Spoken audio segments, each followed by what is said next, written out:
What's up, everyone? We are live at 5. It's Matinee Day, Wednesday, May 29th. I'm Paul Wontorek. And I'm Beth Stevens. And we're joined by Caitlin Moynihan, as always. Hello. How you doing, Caitlin? I'm doing great. How are you doing? It's your birthday. Happy birthday, Paul. Thank you. It's It your is my birthday. birthday. But it's not about me. Hey, that's a prom very reference good. to We one love of a the prom reference. great musical moments in the prom. Yes. And today, who do we have? Beth? Chad Beguelin and Matthew Sklar Yes, are here. Tony nominated. They wrote the prom For their fantastic with Bob score. Martin. Yes. So we can't wait to talk to them. But first, today's top 5.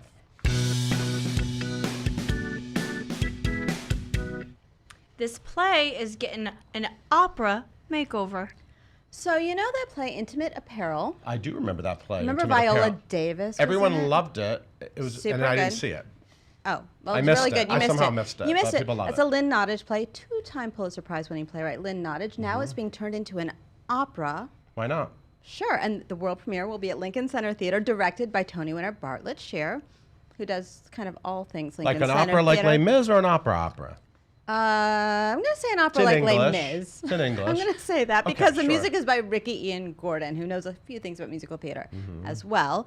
And this will start previews on February 27th, 2020, which is weirdly next year, and open on March 23rd at the Mitzi E. Newhouse Theater. No casting or design team yet. Off-Broadway. Off-Broadway at Lincoln Center Theater. Cool. Casting has been announced for this upcoming Shakespeare in the Park show. How do you say this word? Coriolanus. Thank you. Or Jonathan Cake. I Which felt one? like I was going to say something dirty. Jonathan Cake. Yes. Remember when he was in Medea? Medea. I remember with That's Fiona my Shaw. reference on Jonathan Cake. He was very sexy in Medea. That was a long time ago. Yes. Beth and I are approaching our later years. This is your birthday, not mine. He hasn't been on Broadway in like 10 years.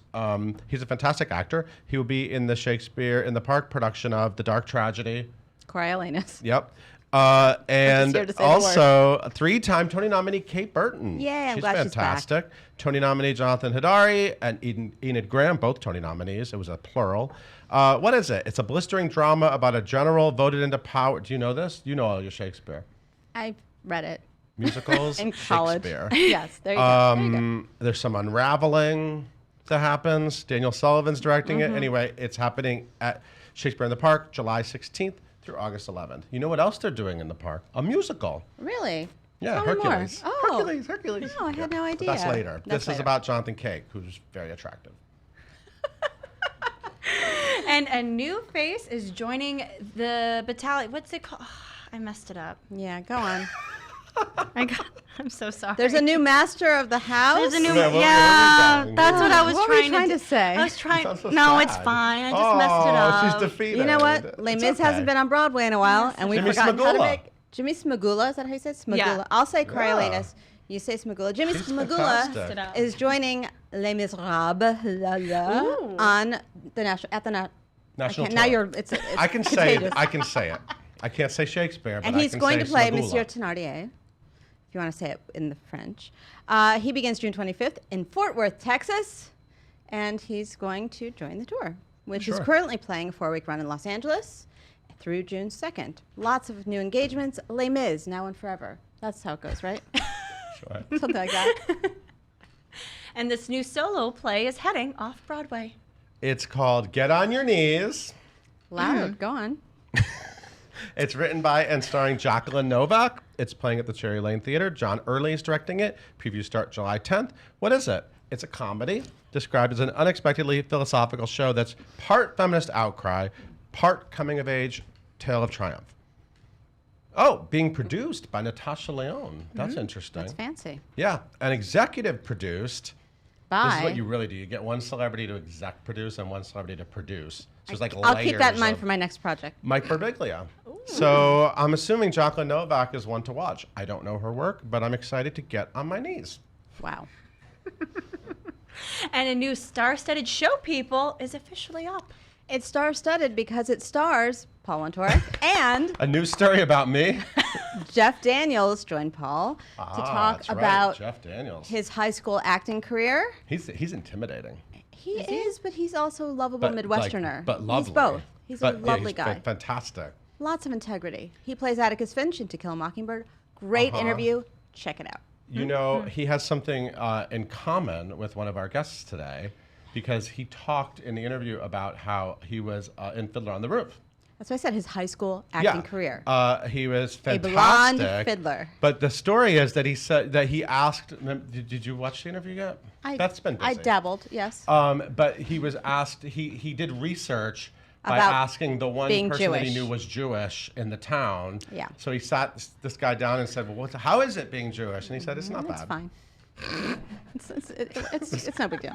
Anyway, but that ties into. He didn't do it in today's guest. Yiddish, We'll get- though. What else is on the site? Oh, you want to move on? Let's Yeah. move on. There's a London calling with Imogen Lloyd Webber and London Tony called, and it was Warren Carlyle, on the the other line. choreographer of Kiss Me Kate. They have a very British conversation over tea or something. And one of our favorite people, Brooks Ashmanskas, Why do you have to say got it like his that? Sardi's caricature. And it's a good one. I said to him today, I was like, It's Brooks, good. I ran into him today and I said, you got a really good Sardi's caricature because sometimes He must be bribing the people over there at Sardi's. I Anyway, said, I feel like there was an approval process. Sometimes actors get like photo approval. Maybe you get like caricature approval. I don't if think you're you Brooks do. No. Ashmanskas, who was Anyway, nominated for a Tony and Award. we have photos because for the the prom. the And prom you know who cast- else is? Today's guests. Good time. So let's bring them in. Let's do that. Thank you. Thank you, Beth. Happy birthday. Hey, Caitlin, tell everyone about today's guests. Gladly, yes. We got the Tony-nominated duo of Matthew Sklar and Chad Beguelin, who've been collaborators for 25 years. And they're here to talk all about their most recent hit, The Prom, which earned 7 total Tony nominations, including Best Musical. And they each earned nom for writing those songs and writing the book with our recent guest, Bob Martin. We love The Prom. Go watch that interview after this one. They have previously worked together on Broadway's The Wedding Singer and Elf. Follow Matthew at SklarBar87 on Instagram and follow Chad at Chad Beg. How's that how you pronounce it? Chad Beg. Please leave all of your questions in the comments below. And please welcome Chad, Matt, and Paul. Thank you, Caitlin. Oh, loud cheering section. We'll take it. We'll take it. today. Happy birthday. Thank you. I like to spend my birthday with people I like, and I'm a big fan of both of you. So, Right back at you. how's life? Good. Good. Yeah. We're like happily exhausted. That's how I Happily- feel these days. Yeah, that's what So happens. much going on, but we're having the best time. Well, explain to everyone what is going on exactly. What are you doing? There's all sorts of events happening. Well, right? yeah, as soon as the nominations come out, it begins, the gauntlet. It And begins. so, you're doing like 6 or 7 interviews a day and all kinds of Wow. press and all kinds of, but it's great. People are always like, how are you holding up? And I'm like, the best time. great. Yeah. It's like Because the alternate is that you're sitting at home doing crying. nothing. Yes, Right. yeah. But yes. people want to talk to you. Exactly. So Yeah. it's great. It's fun. It Yeah. is. And outfits, you don't have to worry so much. You're Outfits. not leading ladies, Yes, so you no. don't have to No. have a. No. But yeah, we're very excited because Kenneth Cole, they're gonna give us clothes for the.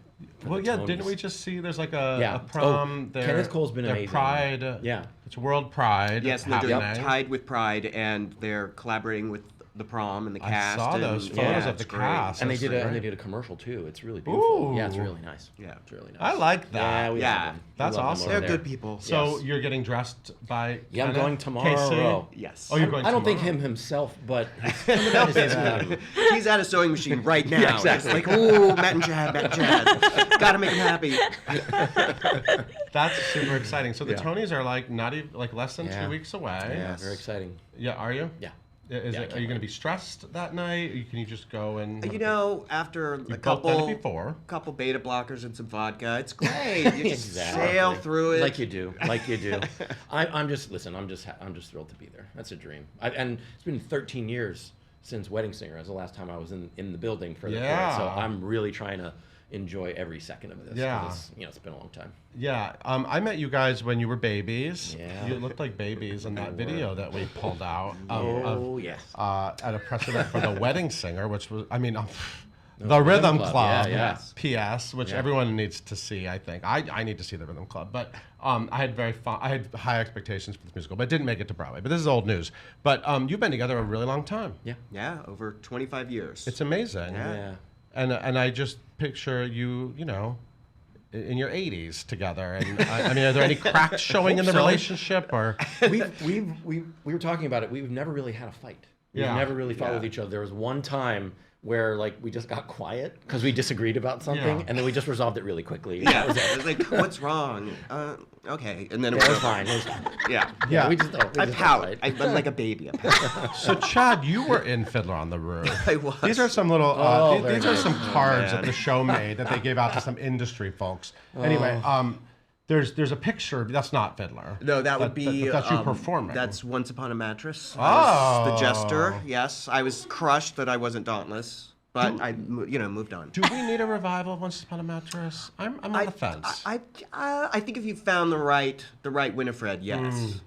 Okay. I'm available, but I don't think people aren't see that. interested in that for some But reason. according to this, you were in Fiddler. You were a young Jewish boy in Fiddler. Yes, Yes. that was my first community theater. Yep. Yes. And Matt, you were like a genius. You were don't like know a about that. music. You were, That's you were like me. a music. You came from the pit.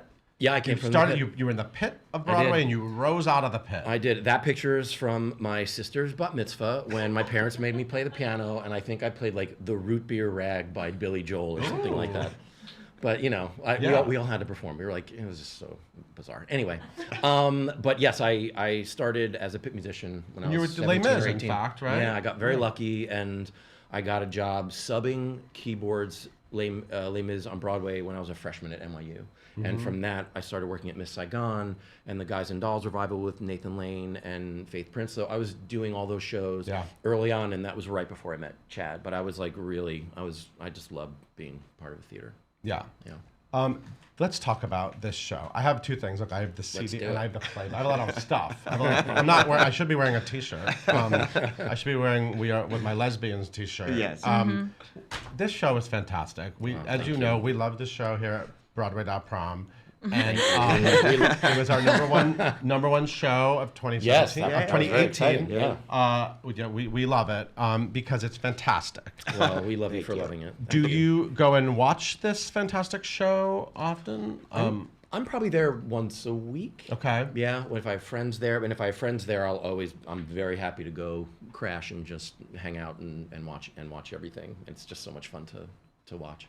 What is it like now you're way into the run at the Longacre Theater? What is it like now? Do you see? I mean, you have a real cast of pros up there. Oh yeah, they're amazing. I saw it a few weeks ago, and it's in incredible shape. Oh, yeah. But it is really amazing watching certain performers really sort of like grab the ring as they go. You know what I mean? yeah. Like Caitlin Kennedy is amazing. Oh, yeah. I mean, she's Yeah. always been amazing. Yeah. But like she was on fire. Yeah. You go, girl. Absolutely. So good. And watching the scenes with Caitlin and Izzy, who plays Alyssa Yeah. Green, I feel like those scenes have gotten so Yeah, they have rich, so much and they're just, chemistry. oh my God, they're Yeah. so good. Yeah, it really moves me every time I see it. Yeah. Yeah. So you enjoy the return. yeah, I do. The return visits. I do. This score, and Chad, you also collaborated with Bob Martin on the book. Yes. And Bob was here a few weeks ago. Beth talked to him about the book. Beth and I were talking actually before you came in about how what we really love about this show is how everything serves the story. And there's nothing. All the songs are very specific to the story. All the jokes. I also love saying I took my parents to the prom because they got sick of hearing me talk about how much I love it. And there's all these like industry jokes, but they're not industry jokes. They actually this show really lands with so many different kinds of audiences, and that's not an easy feat. And I venture to say that it lands with people of all different political persuasions and backgrounds because I think it's very carefully crafted to tell its story. Have you experienced that?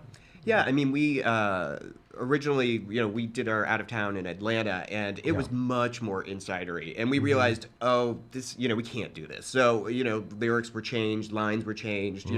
We name checked Riedel, who's, and I'm glad you got rid of that. in Atlanta, they were like, that. what are they talking about? So we wanted to make sure that it was accessible to, not just Broadway fans, but keep the flavor of that so that, Broadway fans could enjoy that. Yeah, and one thing that I think is special about the show is that Casey, Bob, Chad, and I were all on it from day one, all together. We've never made a move without each other, so we've always been on the same page, and I think that's one of the reasons. I think it works as well as it does, and capturing the tone of it. When we were in Atlanta, it kind of felt like the Broadway people were invading kind of a musical theater town, and one of the big changes we made that Casey had the foresight to realize was the way to go was really make the town real. So that the Broadway people are invading, and so it's really like they're invading this. So everybody's like, "What the hell is going on with these people?" Instead of kind of a hat on a hat, and I think that changed the whole tone of the piece in a really great way. But it's such a fantastic score, which is which thanks. is the point I wanted to get to. Okay. Because talk about Oh, all right. and you are nominated for best score written for the theater, which is a Tony category.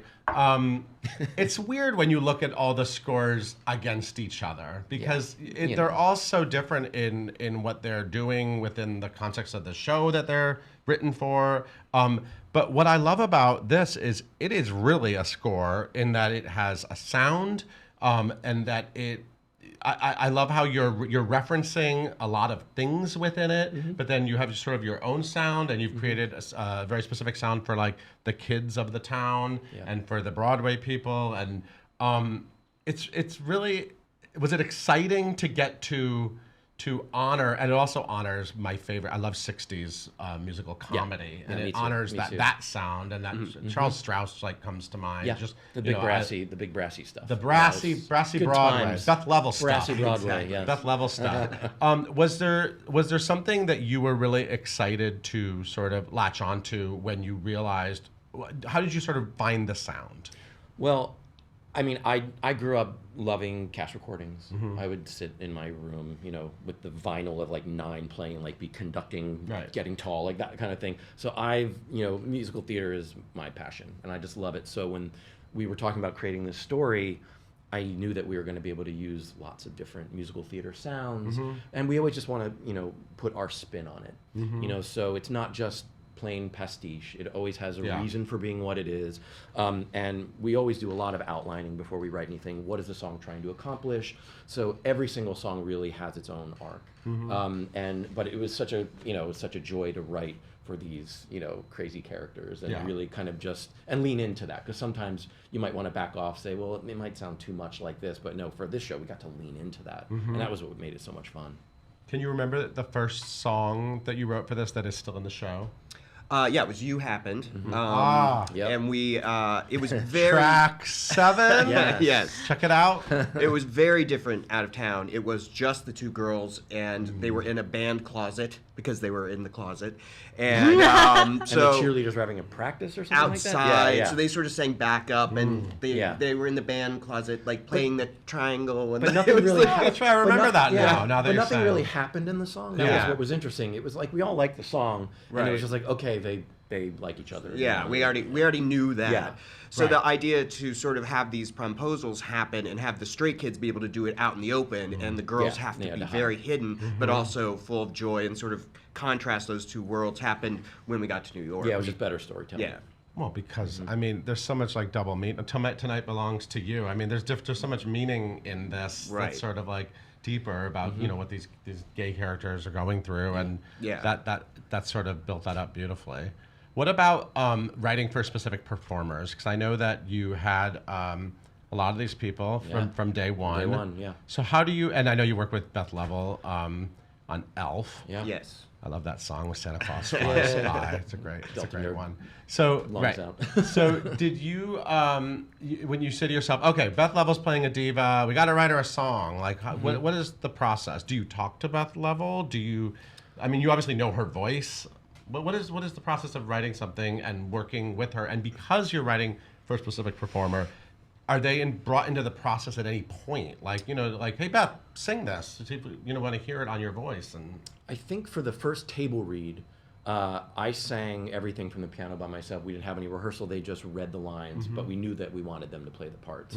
And then for our first 29-hour reading, that's when we actually teach them the music and get to spend time with them and shape it around them. But, I've known Beth forever. I was a rehearsal pianist for the 42nd Street Revival when Beth was a standby for Mary Testa and Christine Ebersol. Wow. And went on a bunch, and I got to play a lot of her understudy rehearsals. You were in for these? I understudied Billy Stritch. I got to play Oscar, the rehearsal pianist, like 10 times. Fun. And I never want to do it again.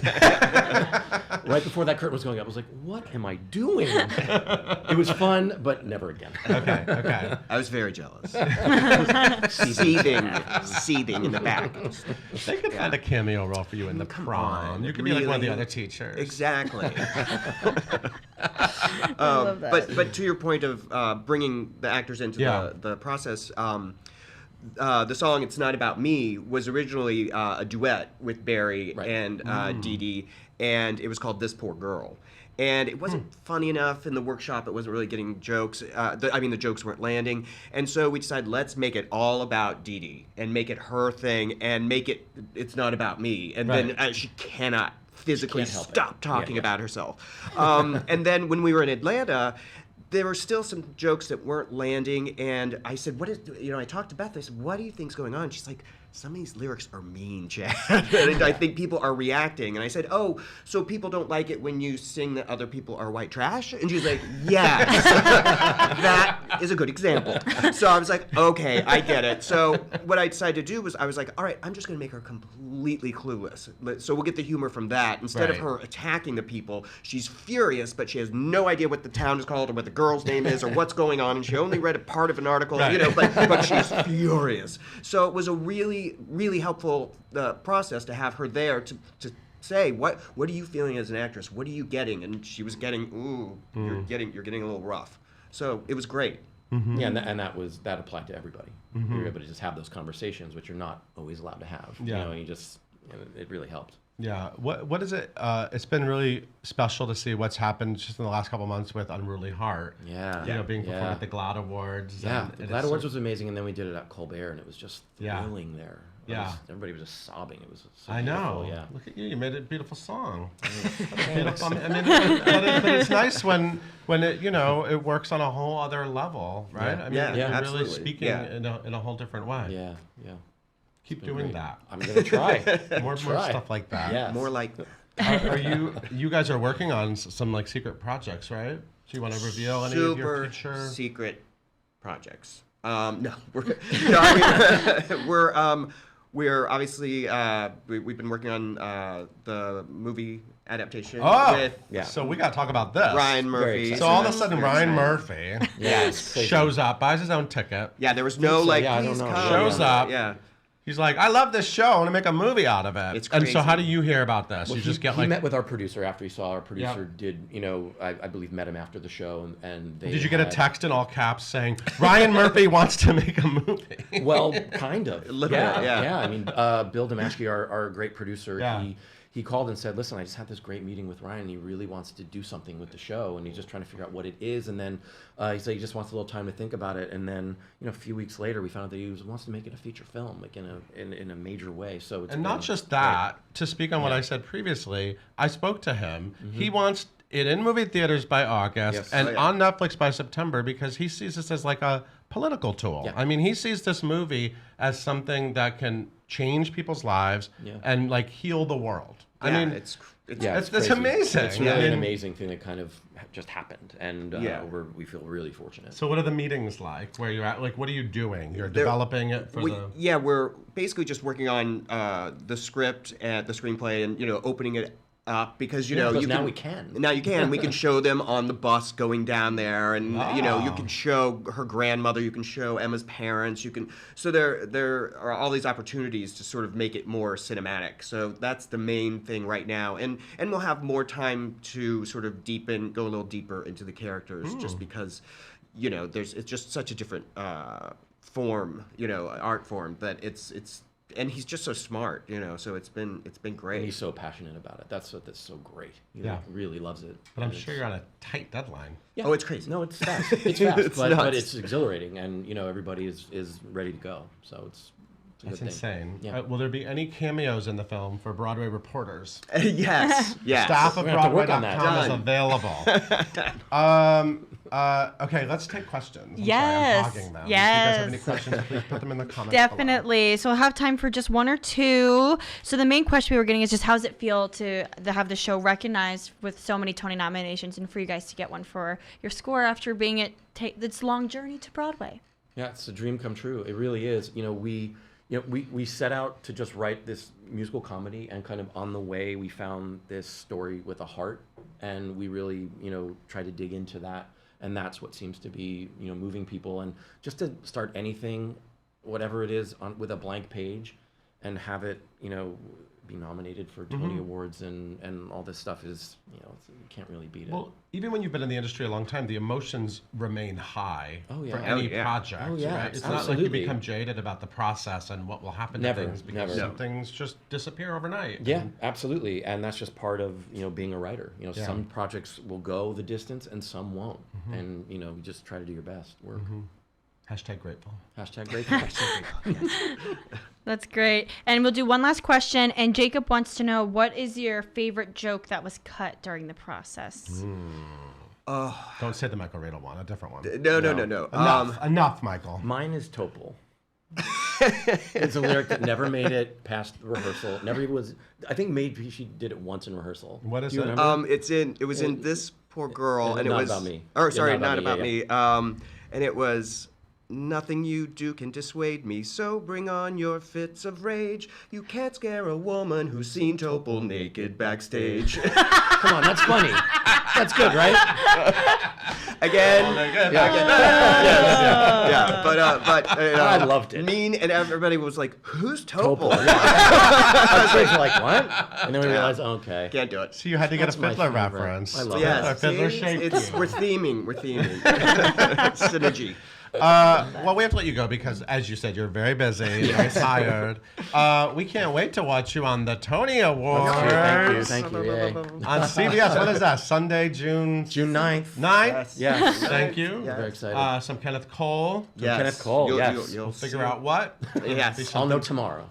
Okay. My fitting is tomorrow at 4. Very nice. I'm excited. Well, we're Now very we know. excited for you Thank both. you. Thank you very much. And we'll be cheering for you. Thank you and so rooting much. for Thank you so much. Thank you. Thank you, Caitlin. Thank you for being here. Of course. Caitlin, Thanks for take having us us. out.